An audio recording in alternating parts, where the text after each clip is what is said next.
Salut! Salut! Techniquement, c'est la première fois que je m'adresse à vous directement, derrière votre écran, et pas au timbré que j'ai créé derrière cette porte. Cette fois-ci, ce sera que vous et moi. J'avais envie de faire une vidéo tranquille où je vous parle de mes anecdotes que j'ai vécues au Japon, car oui, j'ai fait un voyage de 2 mois au Japon. C'était génial, merci. Oh my god! Il s'est passé pas mal de choses plutôt sympas durant le voyage, j'avais juste envie de vous les raconter, parce que ça peut être marrant, tout simplement. Par contre, faites attention, la dernière anecdote est peut-être trash, mais elle est légendaire, je vous le garantis. Et je pèse mes mots, hein. Vous n'êtes pas prêts. Ne t'inquiète pas, ça va bien se passer.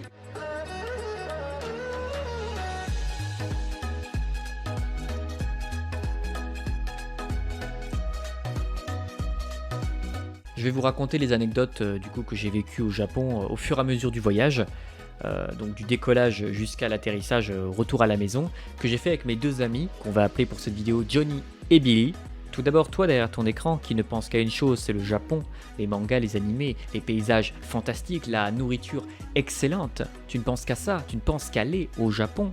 Et je te comprends, mais avant de pouvoir fouler le sol japonais et de pouvoir profiter de tout ce que ce pays incroyable a à t'offrir, il va falloir que tu réussisses une toute petite épreuve, mais légère, hein, toute petite.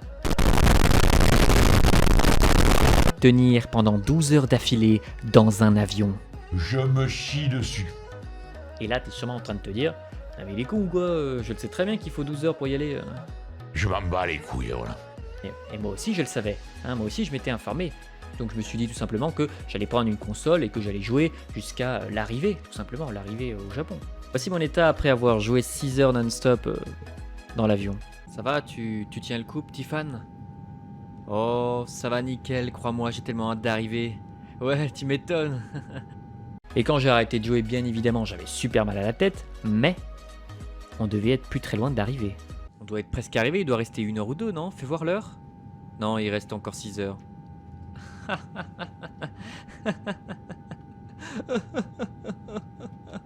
Et quand on est arrivé, j'ai repris du poil de la bête, j'étais chaud bouillant. On a réussi, on est enfin au Japon! Bien joué, petit fan! Tu as réussi, tu as tenu le coup! Ah bah non, on dirait. Mais j'avais réussi, je suis sur le sol japonais. À moi les mangas, à moi les figurines de fous, à moi les paysages de malades. Du coup, moi et mes amis, donc Johnny et Billy, on avait décidé de commencer par les archipels autour du Japon, hein. Donc ça veut tout simplement dire encore plus d'avions à prendre. Donc après ce petit séjour aux archipels, fort agréable bien évidemment, on est enfin arrivé véritablement au Japon et on avait une petite épreuve à passer à chaque fois qu'on arrivait dans une nouvelle ville. Et cette épreuve régulière, c'était tout simplement de trouver l'hôtel. Pourquoi? Il est où? Et pour couronner le tout, tous les 3-4 jours, vu qu'on avait tout le temps des déplacements à faire. Donc là, tu es sans doute en train de te dire, oh, ça va, une valise, c'est pas si lourd, c'est pas si chiant à porter. Monumentale erreur. Voici la valise New West. Sa grande taille est parfaite pour vous emmerder lors de vos déplacements. Aucune poignée télescopique comme à l'ancienne. Vous aurez par contre une petite poignée complètement ridicule. La valise dispose bien évidemment de clips high-tech complètement cassés. Avec bien évidemment des petites roues complètement inutiles, la valise New West sera ravir les plus sadomaso d'entre vous.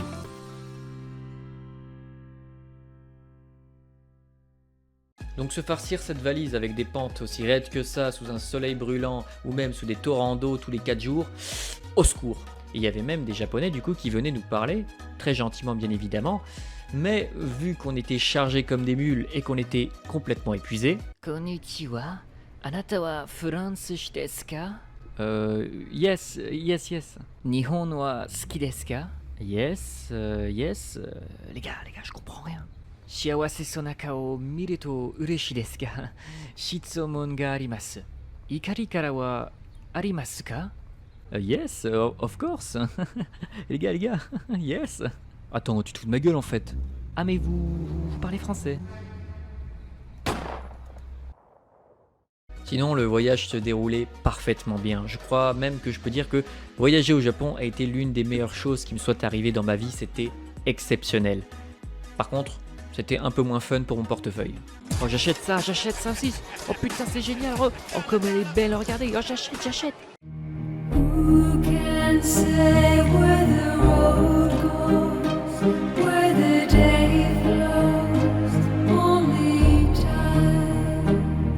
Tout se passait très bien, mais quand moi et mes amis, on a décidé du coup de faire le majestueux Mont Fuji, c'était là que j'avais signé mon arrêt de mort.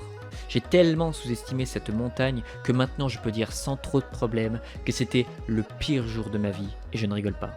Bon, j'avoue aussi, on a un peu cherché la merde, on n'avait pas de bâton d'alpiniste, pas de veste de rechange, pas de chaussures adéquates, rien, c'était le pique-nique. On bat les couilles.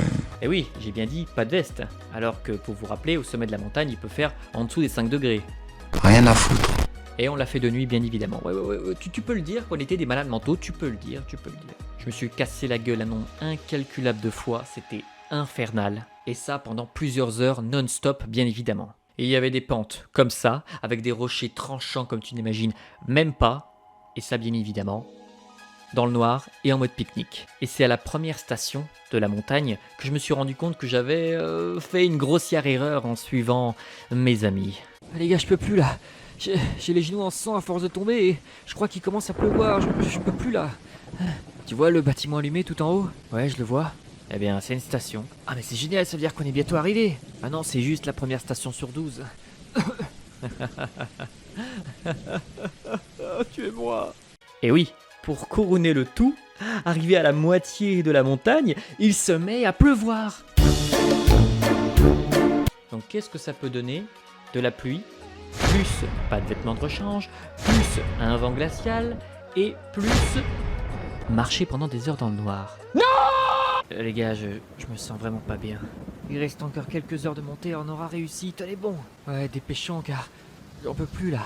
On est trempés comme pas possible et il reste la descente après. Il y a un hôtel juste là, ça vous dit pas qu'on fait une pause? Je sais même pas si je vais tenir. Attends, t'es fou? C'est 300 € juste pour la nuit. Si tu veux, il y a une douche disponible juste à côté, ça t'aidera à te sentir mieux. Ah super, je dis pas non, c'est gratuit? Ah non, c'est 500 balles. Non mais ça va pas, autant aller à l'hôtel. C'est trop cher on a dit, et puis je suis sûr que tu peux le faire. Ah bah non apparemment. Bon d'accord, on fait une pause. Si monsieur se sent pas bien, c'est normal qu'il respire plus. Certes, je me suis peut-être pas écroulé pour de vrai, mais je peux vous garantir que j'étais à deux doigts. Et pour l'histoire de la douche à 500 €, c'est du véridict. Du coup, on a pu dormir à l'hôtel à contre-cœur parce que je ne pouvais plus tenir debout. Et d'ailleurs, vu le prix de l'hôtel, mon portefeuille a encore un petit peu souffert, je l'avoue. Who can say where the road goes? Mais on a pu dormir. Bon, la cerise sur le gâteau, c'est que évidemment j'ai mal dormi, hein, voilà. Sinon c'est pas drôle. Et le lendemain, j'ai eu le pire réveil de ma vie. Ouais. Réveillé de force à 8 h du matin, remettre des vêtements complètement trempés. Et quand je dis trempés, c'est trempé, c'était des éponges. Je suis une éponge. Tout simplement parce qu'il n'y avait pas de radiateur, ni même de cheminée, bref, c'était l'horreur. Et dès que je suis sorti de l'hôtel et que je me suis pris un vent glacial en pleine poire, en rappelant évidemment que j'ai des vêtements complètement trempés, c'est à ce moment-là, je pense, que mon âme est décédée. On devait être à 90-95% de la montagne et on y était presque. Et bon d'accord, Johnny et moi, on a abandonné juste avant la fin. La descente était beaucoup moins fatigante physiquement, mais cette fois-ci c'était le mental qui était mis à rude épreuve. Parce que descendre sur des pentes comme ça pendant 5 ou 6 heures d'affilée non-stop avec des vêtements trempés et toujours ce fameux vent glacial qui vient t'exploser ta race, vous en conviendrez que c'est compliqué. J'ai fini en autopilote tout le long de la descente. Et on a fini par arriver sain et sauf tout en bas. Alléluia. Plus jamais les gars, est-ce que c'est clair? Plus jamais.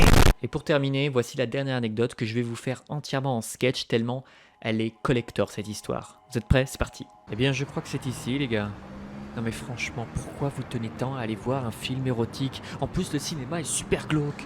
Parce que ça peut être rigolo, et puis on est au Japon, on est tranquille. Allez, ça va le faire, t'inquiète. Après, si tu veux vraiment pas, tu peux nous attendre ici, hein. Non, c'est bon, je vais pas vous abandonner pour ça, c'est bon, je vous suis. Mais à contre-cœur, hein. Putain les gars, il y a qu'une seule fille et le reste c'est que des vieux monsieur. C'est limite bizarre. Bah en fait, c'est pas vraiment une fille. Quoi? Ah oui, il a raison, c'est un travesti. Mais là, on est bien d'accord que le vieux à côté est en train de mettre sa main sous sa jupe, non? Ah oui, c'est vrai. Au secours. Et lui, on peut savoir ce qu'il fout là? Il passe devant l'écran tranquillou, et c'est pas la première fois qu'il fait ça. Et en plus, il nous regarde comme s'il faisait ses courses, c'est flippant. Regarde, les gars, regardez. Il y a un vieux qui paie pour un autre vieux, regardez, regardez. Ah ouais, il gêne pas, dis donc. Arrête, pour de vrai? Mais non, il doit faire ses lacets, on rigole. Bon, ok, on a un problème. Qu'est-ce qui se passe? Il se passe que l'intégralité des vieux dans la salle sont en train de faire des fellations à leurs voisins. Et là, j'en suis sûr, ils ne font pas leurs lacets. Mais non, voyons... Ah oui, il a raison en fait. Bon, tout le monde a trouvé sa petite glace, effectivement. Et le gars qui tourne autour de nous alors? Ne me dis pas qu'il cherche une glace lui aussi. Non, les gars, ça va plus là. Il y a 2 ou 3 couples de vieux qui sont passés à la vitesse supérieure. Comment ça, la vitesse supérieure? Ah oui, là-bas, il y a un vieux qui se fait... Oui, voilà, justement, c'est ça le problème. Mais qu'est-ce qui se passe ici, bordel? Je sais qu'on est au Japon et que tout est possible, mais là c'est trop. Il faut partir. On a payé et puis il y a des mecs devant l'entrée. J'ai pas envie de prendre le risque de me faire casser la gueule. Oui, c'est sûr, mais si on reste ici, le risque est très élevé aussi pour tes fesses. C'est moi ou il y a des taches blanches sur l'écran, les gars? Je veux mourir. On a bien rigolé quand même. Ah, c'est clair, j'avais jamais eu ça.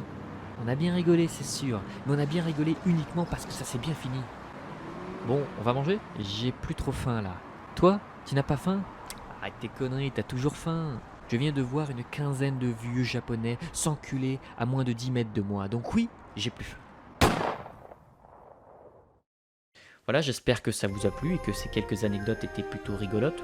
Moi, ça me fait toujours autant rire, sauf pour le Mont Fuji, ça, croyez-moi, j'en fais des cauchemars tous les soirs. Du coup, je vous laisse. Bon Noël et surtout, passez une bonne année 2021.